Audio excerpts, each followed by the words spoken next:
Okay, thank you so much for joining us, and I really appreciate you taking your time out of your day to talk to my students. If you would start telling us a little bit about yourself and what you do. Sure, I'd be happy to. And I do want to start by saying thank you, Miss Hanley, for having me come and speak to your class. It's a pleasure and an honor, and I appreciate it. And I also especially want to thank Matthew LaFaso for asking me to do that, to do this. He and I go back a bunch of years, and he's a great young man. So I really appreciate him asking me to do this. So what I'd like to do is I would ask that everybody take your device and hit the sound off button and put your device face down so that we can spend some uninterrupted time together. I know that's going to be hard, but let's give it a shot. So I was actually born on an army base, and we moved around a whole bunch, probably 8 or 9 times as I was growing up. And so I started in Georgia, lived in Vermont for 12 years, then moved to Florida in junior high, and it was challenging. It was very, very challenging to be so mobile and to not have a great chance to put down roots. But at the same time, it helped me to be a whole lot more resilient in life and to be able to adapt to circumstances that always seemed to be changing. I think that, and so what I do today is I'm in finance, and with that, basically, it means that I spend time working with people and with companies in helping them with improving their overall operations. I started out in banking, and so that meant that I had to learn a whole lot about financial statements and about the banking world and those types of things. And I'll come back to that in a minute. But I wanted to be able to tie the front end into the back end, and so I wanted to do that out of the gate. I'm not going to talk for a real long time. I really would hope to be able to generate some ideas and some questions from all of you. And whether you're a freshman or a senior and the years in between, you might have different perspectives. You will have different perspectives. And I think that's a really good thing. I was athletic when I was growing up and still am. And what athletics did for me was it offered me an additional avenue to ultimately get to where I wanted to be. So whether it was, whether it's athletics that you spend time in, whether it is, you're musically inclined, whether you have any interest, I think the most important thing that I can convey about that is you have to do it with passion. You have to really work at it, and you have to stay focused. There is a book that was written by a gentleman by the name of Malcolm Gladwell. And the book is called Outliers. And what the book talks about is our people who serve as outliers in whatever it is that they do, whether they are engineers, whether they are concert cellists or pianists or athletes or doctors, brain surgeons. The key thing that set them apart from everybody else is that whatever it is that they did, they have a history of having done it 10,000 times or more. So if it was a heart surgeon, had performed more than 10,000 heart surgeries. If it was a concert pianist, that the person had played more than 10,000 hours. And so that really ties into one of the themes of my life, which is persistence. And what you will find is that you don't necessarily always have to be the best, but if you are persistent at whatever it is that you're working on or working in or working toward, that will ultimately lead to success. It's not always the fastest person or the smartest person or the strongest person that wins. It's the person that is patient and focused and persistent every single day, day in and day out. that ultimately leads to their success. So I'm going to jump back again. As I was growing up, I have asthma, and I had it from the time I was 6 months, and I still have it. And I remember growing up with um, pretty regular, pretty constant asthma attacks. And so I don't know any of you all who have health issues.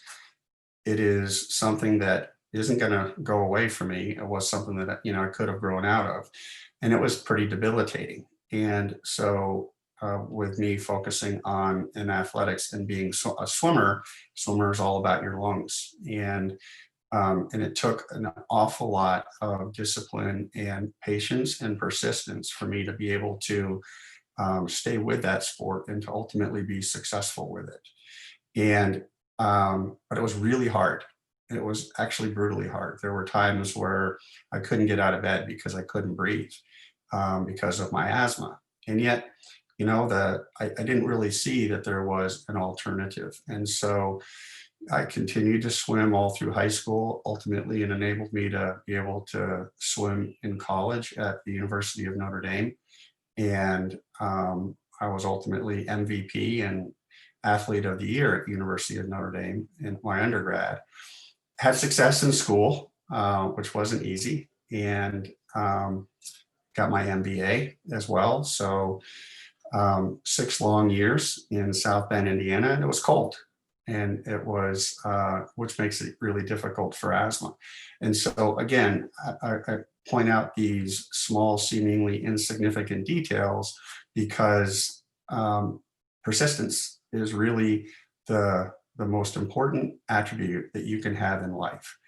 I'll tell you, I was having a conversation with Matthew about a month ago, and he had run into an issue.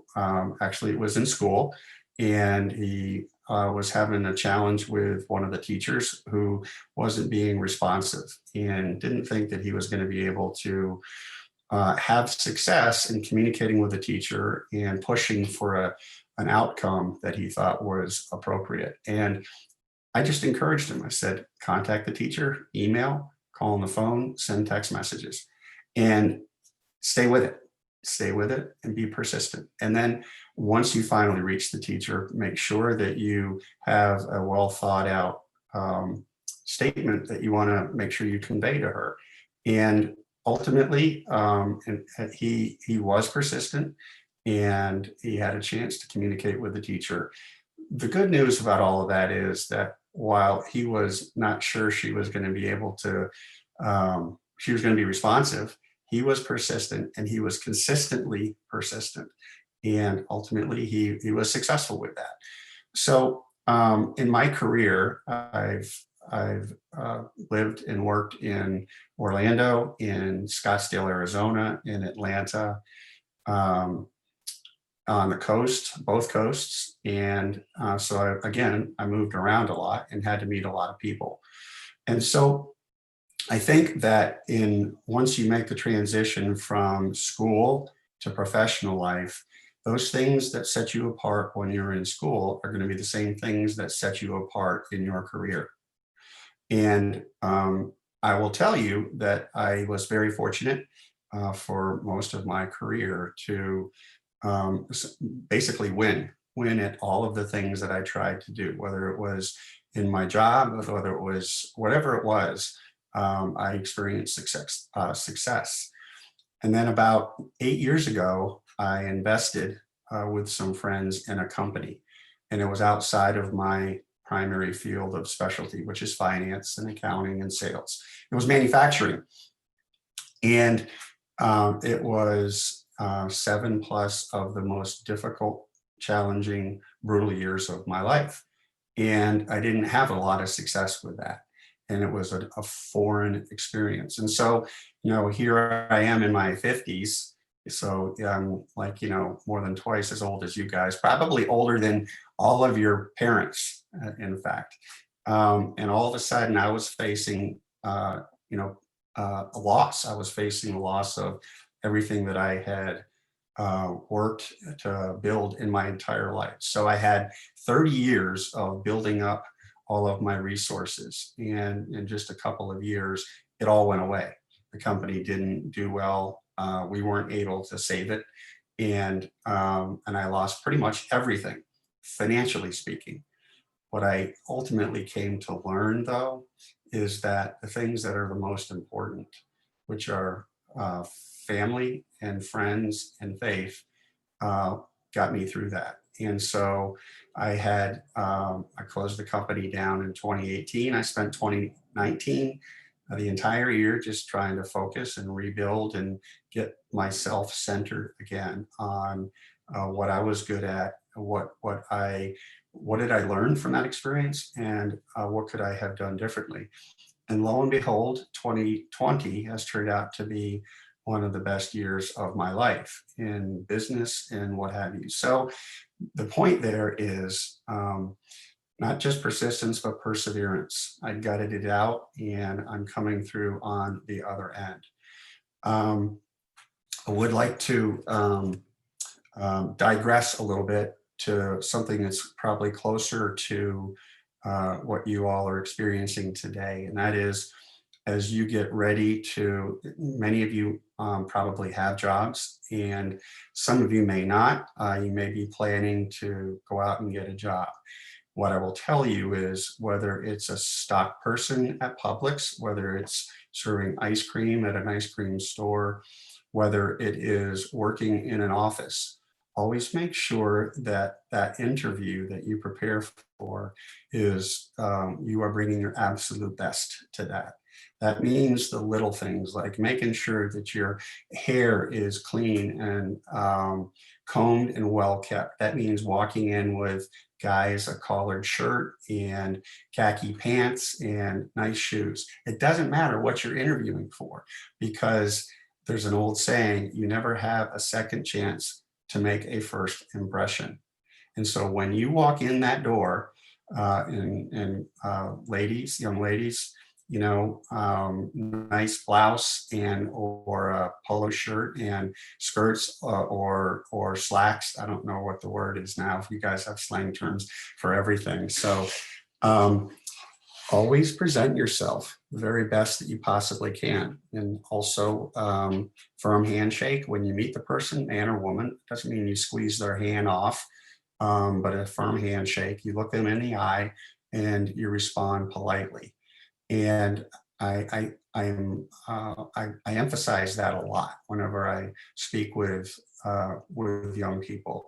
I did it very much with my 3 children. I have a 29-year-old, a 27-year-old, and a 23-year-old.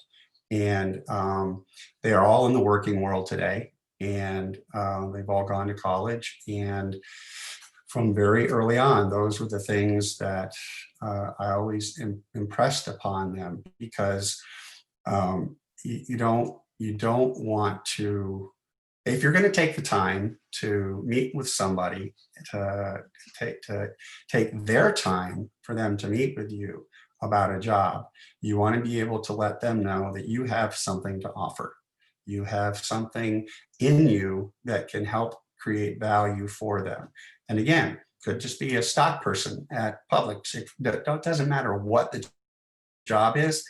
And I would say, so that would be the second thing that I would really like to leave you with in this conversation today. Make sure that you're presenting yourself the very best way you possibly can. Persistence, patience, and presenting yourself in the very best way you possibly can. Let me think. So I've had probably 5 or 6 different jobs in my career. And the one thing that I learned is that while most of the things that I do today, I didn't learn in college, what college and high school gave me was a basis of understanding how to solve a problem and how to think about things, about how to organize myself, to organize my day. So whether you might have exams, and making sure that you are appropriately organizing your time so that you get it, or you're able to cover everything that you need to cover for that exam. So I can't emphasize enough When I was a freshman and a sophomore, I was kind of like willy-nilly, and it didn't fully sink into me until it was almost too late. Thankfully, it did. And so I wasn't the greatest student, but I was a hard worker. And I think that's the third thing that I would like to leave you all with, and that is, you don't have to be the smartest, you don't have to be the fastest, you don't have to be the strongest, you don't have to be the brightest, you don't have to be the most thorough. But if you are focused and committed to never let somebody outwork you, then you will set yourself apart from everybody else around you. And when I interview people, the thing that I look for is enthusiasm, professionalism, confidence, and their ability to and willingness to work hard. They don't have to know everything that I'm interviewing in the position that I'm interviewing for. They have to have a basic level of knowledge. But if they are willing to do whatever it takes to work hard to get the job done, even if it's not exactly the job that they're hired for, then I will take that person over a genius absolutely every day. And as part of that, one thing you never ever want to say to somebody is, "That's not my job." If you say that's not my job, then you are basically telling the person that you work with or work for that you can't be counted on. And so it's do whatever it takes and outwork everybody else around you. So with that said, I would love to, Ms. Hanley, if you have any questions or if there's anything I didn't cover that you would like me to, I would be happy to do that. And if anybody has any questions, I would love to hear them. I just had one question. You mentioned that you've had a variety of jobs. How did you know that you wanted to go into finance? What was the pull for you in that field? That's great. Thank you. You know, I thought initially I wanted to be in accounting. And so I started taking accounting classes, and I realized that it is in accounting, like in many sciences, there aren't a lot of gray areas. Accounting, you have what's called a debit and you have a credit, and everything has to balance. And what I realized was that my brain didn't always work that way. So I actually kind of started to slide into finance, because finance is not, accounting is about the numbers behind a company. It basically tells you at the end of a period, at the end of a month, at the end of a year, how much did I sell? How much did it cost me to sell that? How much did I have to pay people? And how much money did I make? Finance, on the other hand, is what do I have to do to be able to increase my sales in the middle of a year? What am I doing wrong that is preventing me from increasing my sales? How do I change my costs? What do I need to do to my company to make my costs lower and my sales higher? And so it is a much broader aspect of being in business. And so I think in whatever it is, whatever your passion is, if you're really good at math and you think that that's a career that you want to pursue, you decide, do I want to be a teacher? Do I want to be a professor? Do I want to take math skills and work in the tech industry? Do I want to be a coder? Do I want to be a programmer? Ultimately realizing that whatever it is that you decide you want to do with your skill, that you can actually build a career with that. And so I think that's how I found my way into finance. But I would say that I had 5 roommates in college my freshman year. All 4 of them started out as engineering majors. One of them, the fifth one, was a math major, and then me. And all four of the engineering majors ended up being business majors because they realized that engineering is extraordinarily challenging. It is a brutal curriculum, and they figured that it probably wasn't for them. Um, and so I think that it's really figuring out, what do you like to do? What do you do best? Because if you follow your passions, if you follow the things that you like to do, you're going to be good at it, and school will come easy.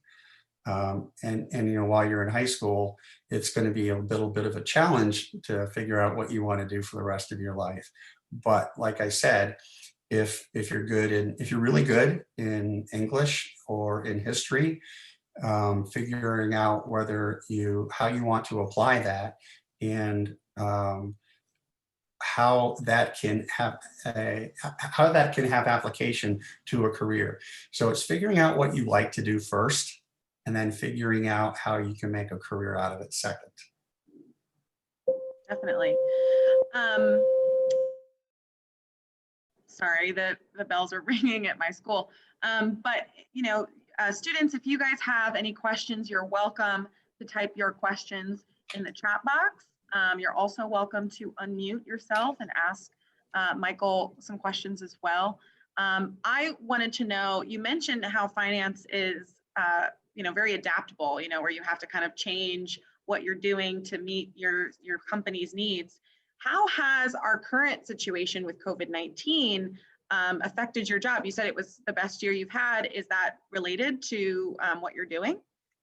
No, actually, it's not. And thank you. It's kind of an outlier, if you will, because so many people that I know have been brutally challenged with what's happened with COVID and their careers, their jobs, having businesses shut down and being unable to actually do their jobs has been a big problem.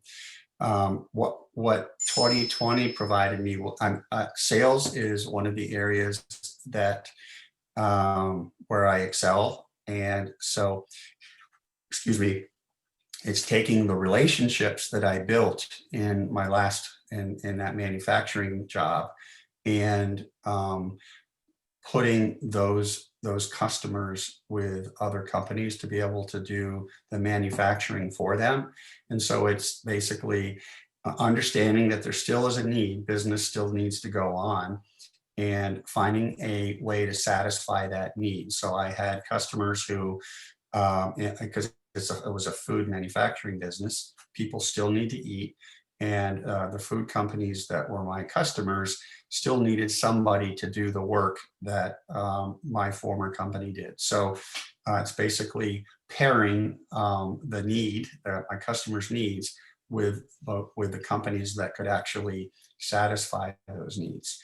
And then also in finance, I'm basically going out and helping companies raise capital so that they have capital to be able to continue their operations. And that doesn't stop either. It slows down a little bit, but now more than ever, companies need money to be able to continue to operate. And the federal government isn't going to be there to be able to provide that for them. Yeah, absolutely. Matthew asks, what would you say to high schoolers struggling to find their way and stay motivated in this ever-changing world, especially surviving through a pandemic? Great question. And I don't think that it applies just to now during the pandemic. Motivation when you're in high school is a challenge. Totally get that. You're going through a whole lot of new things in life, whether it's your mental brain changes and your body changes and meeting new people and what have you. I think that the thing that gets me, and I learned this late in life, but it's never too late. It's never, ever too late to start doing something new and different to make you better. My brother, who I call my sensei because he is the person that I look to for guidance the most, said to me about 5 years ago, every day, every human being wakes up in their bed. And as they lie there, they have a choice to make. And the choice is this: am I going to have a good day today, or am I going to have a bad day today? No matter what goes on around you, each and every day, the choice is yours. No one can make you happy. No one can make you sad unless you choose to let them. And so if I wake up in the morning and I'm feeling tired, or I didn't get any sleep last night, or I stayed up studying too late, or I know I've got a difficult meeting that I have, or I have a brutal test, or whatever the circumstance is, I get to choose whether I'm happy or not. And I get to choose whether I want to be motivated or not. Because ultimately, you're responsible for yourself, no one else. So you can't rely on your mom, you can't rely on your dad, you can't rely on your best friends to be able to get you through the day, to be able to get you excited and up and ready to go. That has to come from within. So whether it's during a pandemic where you don't get to spend much time with your friends, you don't get to enjoy that rhythm of going into school and walking through the hallways and seeing people and interacting, or athletic events are changed, or concerts have changed, or the plays, the theater, or if you're in acting, all of that has changed. You don't get to experience all of that. You still have yourself, and you really have to focus on making the choice. No one else can do it for you. So I would say, Matthew, that in terms of motivation and in terms of drive, it has to come from within. But make the choice, make it affirmatively every day, recommit yourself to the day. And I'll tell you, I mentioned, the last 7 years where I was in a really tough environment. Getting up and going to the plant, the manufacturing plant, every day was brutal, because I knew there were going to be problems. I knew that there were going to be issues with employees. I knew there were going to be issues with customers. I knew there were going to be issues with the vendors, the companies that provided us with the raw materials to make our products. Every day, there was always something. And every day, there were at least 2 to 3 things that weren't positive. And I had to choose whether or not it was going to let me down. And some days it did. But ultimately, you have to get through it, and you have to convince yourself. You have to be your own biggest cheerleader, no matter what. That was actually one of the next questions that Israel had, about your motivation to keep pursuing finances, even though you had this very difficult time. What did you do during that year when you were trying to figure out, after having somewhat of a loss with this company, what did you do to recenter and reevaluate what you wanted to do moving forward? That's an awesome question. Thank you for that. Well, I spent a couple of months just feeling sorry for myself. I mean, flat out acknowledge it. I felt sorry for myself. Like, I worked hard my whole life. I invested all this money into this business. I always tried to do the right things. I tried to treat people the right way. Always tried to help my employees. And it's all gone. And so I don't want anybody here to think that it's all peaches and cream and rosy, because it's not. And after the first, probably 3 months, I relocated from Tampa, because I was living over there, moved back to the Central Florida area. And I just dedicated myself to improving my brain, improving my attitude. And it wasn't easy. It was not easy. I mean, literally every single day I had to, I wanted to push all that bad, all that negative, all those negative memories, all those negative experiences that I went through out of my brain. There's a saying, and my brain works in metaphors. And so there's a reason why the windshield of your car is really, really, really huge, and why your rear view mirror of what's behind you is very small. And that is because you want to have your eyes open, be looking at the horizon and what's out in front of you all the time. There's nothing that you can do about those small objects that are in the mirror behind you. You can't get that minute back. You can't get that second back. You can't get that hour back. There's not a single thing that you can do to change what's already happened behind you. And when I finally started to live that after a few months of feeling sorry for myself, and I have a very strong faith. I have a very strong faith that has helped me get through it. And I have some very close friends too that were very supportive and very helpful. So what I did was I used my resources. I used the things around me that could help me recover who I was and to build me into an even better me. So friends and family, I'm very focused on fitness. So get myself healthy and stay healthy and fit. And it's cheering myself every day. Sometimes that's not easy. It's very true. Sometimes it's not easy. Right. Yeah, absolutely. If there's any more questions from you students, you may go ahead and ask them at this time, put them in the chat, or if anybody wants to unmute themselves to ask a question, maybe they don't know exactly how to phrase it in the chat.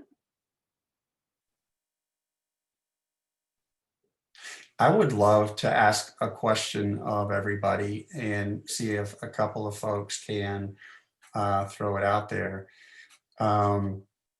What's the greatest difficulty that you're experiencing day to day right now? Great question. Should I answer? Please. Okay. Greatest difficulty right now is making sure all of the technology does what I want it to do every single day. That's the main thing for me, is just making sure I'm on top of the mess that's on my desk. Yeah. That's my personal challenge every day. But you guys so, can type it in the chat as well. To that point, in order for you to be able to effectively utilize or use the technology, you had to take time to learn it, didn't you? Absolutely. Yes, Yeah. absolutely. I did have to take the time and sit down. It was not an overnight process.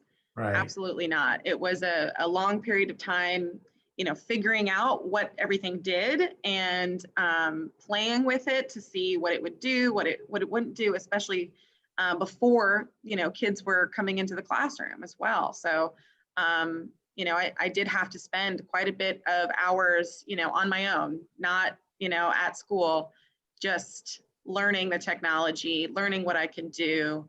And then, and it's a maintain, right? Like each week I have to set up, make sure I've got all my links working, make sure I've got all my stuff set up so that I know I can prepare myself for the week. And so you had to take time to learn the process.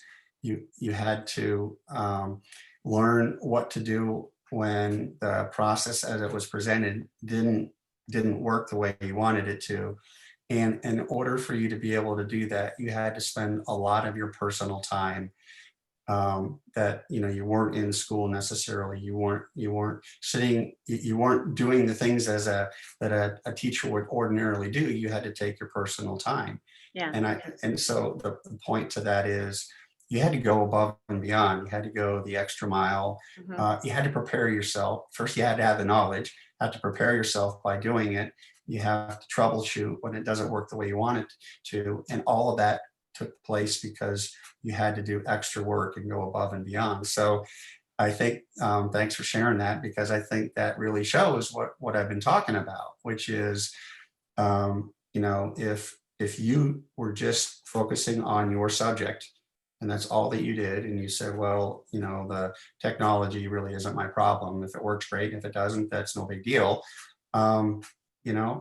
Then the people around you wouldn't be as good as they are, and your students wouldn't be able to enjoy the class the way that you present it. So good job. That's great. Thank you. Thank you.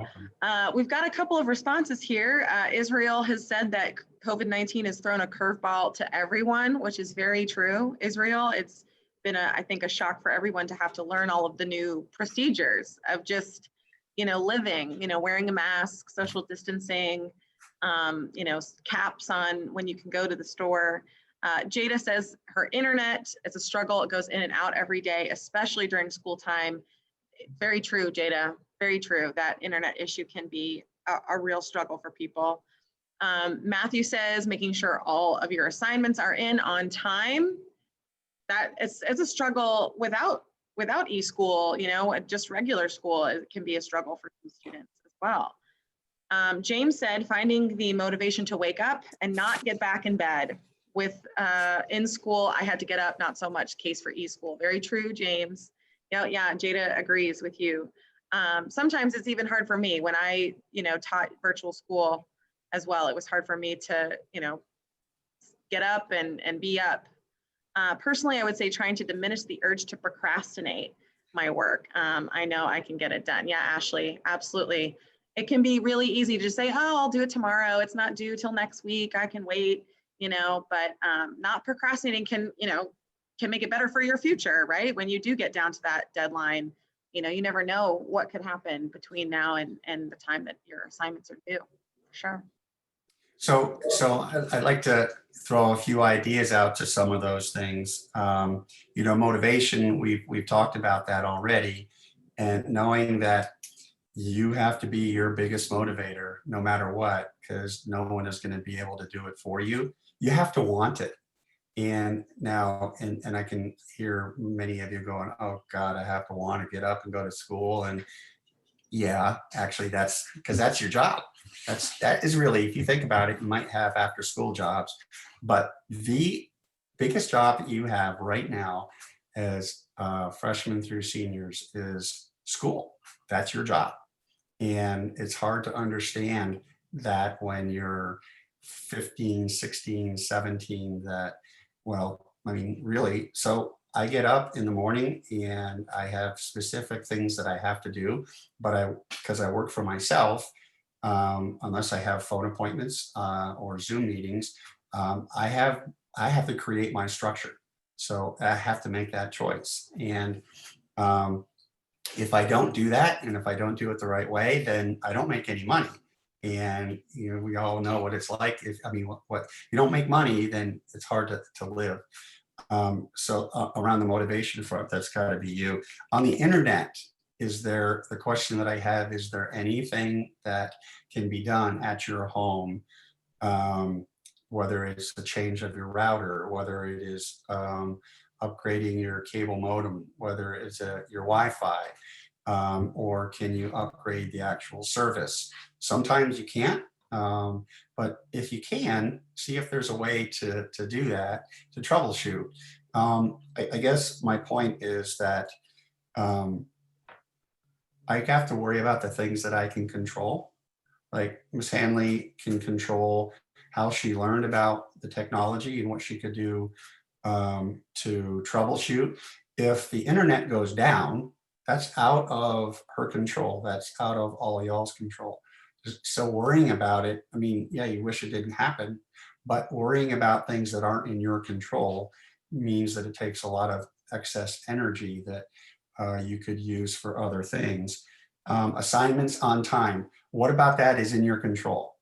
It is not relying until the last 15 minutes before the deadline, because what happens if the server is down at school and your assignment bounces back and you don't get it in? So get it in an hour in advance, get it in 2 or 3 hours in advance. The things that you can control are the important things for you to focus on. And then Ashley, on the procrastination, if you think about all of the energy that you and I, because I'm a procrastinator too, use in wanting to put something off. Yeah, well, if I put it off, I'll be able to get to it at this time. And then if I put it off too long, the anxiety and the anxiousness that is created by me, I created that. I pushed it off. I created it, is awful. And so I want you to think about that in contrast to how good you feel when you got a big assignment or you got something that's in front of you, whether it's a paper, whether it is a test. How good do you feel once it's done and it's behind you? You know, you ever have that big sigh of relief? That's like, oh my gosh, that feels so great. And so in the face of procrastination, think about how good it's going to feel to get it done and get it behind you, and let that be your driver and get you through the procrastination. And boy, that is so true. That relief to feel the weight lifted off your shoulders after completing something, and sometimes it's really, energizing to feel like, oh wow, I did that. I did that whole thing, and I finished it. Like that can be really empowering too. It can make you feel prepared to take on the next challenge even. So yeah, I definitely agree. Yeah. I think Um, that's a great point. Empowerment. If so everybody that drives, or even if you're sitting in the passenger seat, think about how frustrating it is when you're sitting in the car and you're in traffic and there's a traffic jam.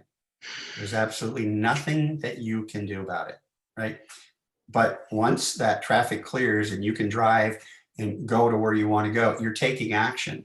And I think that the idea behind procrastination, when we feel helpless, like we can't do something, like we're stuck, or someone's preventing us from doing something, or we're not getting the results that we want, we have to take action, because sitting there and being bummed out about it or worrying about it isn't going to make you feel better.